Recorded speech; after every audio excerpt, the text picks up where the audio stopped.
नमस्कार, मैं कोनिका दास। आप देख रहे हैं आई न्यूज के न्यूज बुलेटिन में आपका स्वागत है। नजर डालते हैं अब तक की सुर्खियों पर। नमस्कार, मैं कोनिका दास। मैं मौजूद हूँ प्रयागपुर के भूपगंज में, जहां वार्ड नंबर 12 के सभासद प्रत्याशी के रूप में मोहित शुक्ला जी मेरे साथ मौजूद है।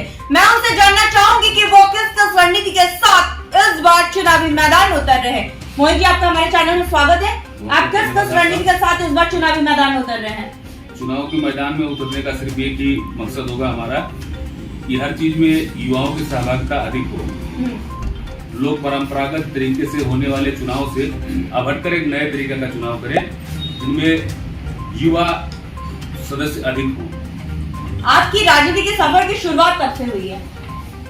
मैडम, हम लोग शुरू में 2008 में माननीय योगी आदित्यनाथ जी महाराज का एक संगठन हुआ करता था, हिंदू युवा वाहिनी। उस संगठन के अंतर्गत हम लोगों ने कार्य किया है और हम जिला उपाध्यक्ष भी थे जनपद बहराइच के। और उसके बाद में महाराज जी की सरकार बनी और सभी भारतीय जनता पार्टी के हो गए और हम लोग भी भारतीय जनता पार्टी के कार्यकर्ता हैं और उसी अंतर्गत कार्य कर रहे हैं। अगर आप सभासद बनते हैं इस वार्ड के, तो पहला कदम आपका इस वार्ड के लिए क्या होगा? सभासद बनने के बाद सबसे पहला कदम तो ये होगा कि सबसे सुंदर और सबसे सजग वार्ड हो हमारा। और समझ लीजिए एक तरीके से कि किसी भी प्रकार का भ्रष्टाचार संभव नहीं हो पाएगा। जो कुछ भी काम होंगे वो मानक के अनुरूप होंगे, मानक विहीन कोई कार्य नहीं होगा और सभी को साथ लेकर चला जाएगा, सभी की समस्याओं को सुना जाएगा और सभी की मदद की जाएगी। अच्छा, शिक्षा के क्षेत्र में आपने कुछ सोचा है कि क्या नया आयाम देंगे अपने प्रयागपुर और अपने वार्ड के लिए? शिक्षा के लिए हमारे यहाँ मार्केट क्षेत्र है, नगर पंचायत बन चुका है, इसलिए बड़े बड़े स्कूल है यहाँ पे लोग अपने बच्चों को पढ़ा सकते हैं। और यदि ना पढ़ा में सक्षम हो जो, वो प्राइमरी स्कूल भी यहाँ पर खुले हुए हैं, सरकार की अच्छी व्यवस्था है।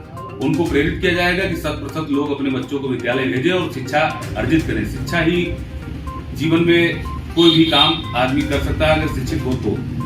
आपके वार्ड में जब भ्रमण किया गया तो स्वास्थ्य की दृष्टि से भी बहुत पिछड़ा पाया गया। जब यहाँ के लोग बीमार होते हैं तो बहराइच की ओर या गोंडा की ओर जाने में मजबूर हो जाते हैं। तो आपने कुछ सोचा अपने वार्ड के लिए स्वास्थ्य को किस तरह नया आयाम देंगे?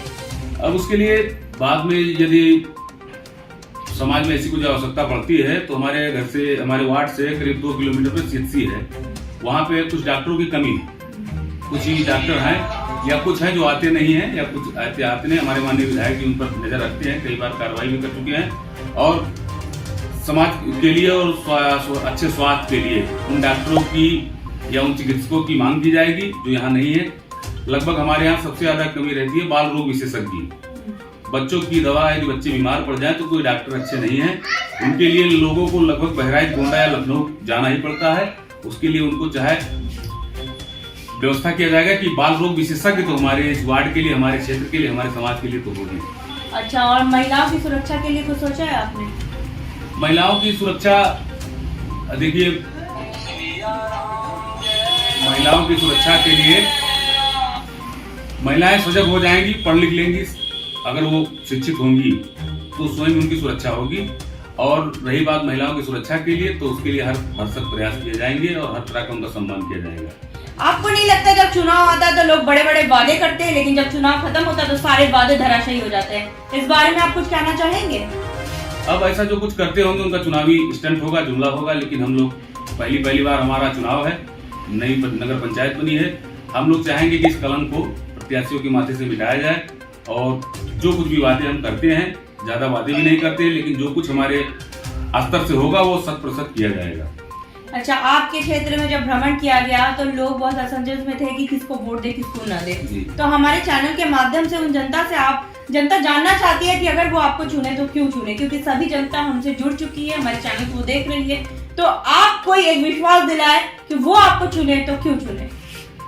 सबसे बड़ी बात तो जनता का जो संदेश होगा उसे सबको मानना पड़ेगा, क्योंकि लोकतंत्र है। जो जनता वोट करती है उसी सरकारें बनती है, उसी से प्रत्याशी चुने जाते हैं। और रही बात हमारी, तो हमने सामाजिक स्तर पे अपने हर कोई भी ऐसा धार्मिक आयोजन होता है हम लोग के क्षेत्र में, उसमें हम बढ़ करके हिस्सा लेते हैं और आयोजन भी कराते हैं। उसके बाद हम सभी के सुख दुख में काम आते हैं। हमने कभी किसी का अनहित नहीं किया है अपनी जानकारी में, इसलिए हम समझते हैं कि हमें चुनाव लड़ना चाहिए और चुनाव जीतना भी चाहिए।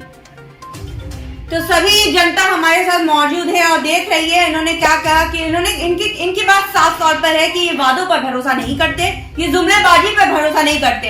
इनके कटनी और करनी में कोई अंतर नहीं पाया जाएगा ये अगर सभासद बनते हैं। स्वास्थ्य से लेकर, शिक्षा से लेकर और महिलाओं की सुरक्षा से लेकर हर एक कदम की ओर आगे बढ़ेंगे। यहाँ तक कि इन्होंने ये बात भी कही कि शिक्षा ही सबसे बड़ा सफल एक जिले को बनाता है, एक नगर को बनाता है, एक वार्ड को बनाता है। तो शिक्षा को ये ज्यादा ध्यान देंगे। इनका ड्रीम प्रोजेक्ट भी यही है कि हर घर में शिक्षा हो, हर बच्चे पढ़े, हर महिला पढ़े। अब देखने वाली बात ये होगी कि जनता इनको चुनती या नहीं। जनता ने हम लोगों से पूछा था किसको चुने किसको ना चुने। अब आप देख सकते हैं, जान सकते हैं कि आपको इनको चुनना है या नहीं। वीडियो जर्नलिस्ट शर्मा के साथ मैं कोनिका दास, आई न्यूज उत्तर प्रदेश।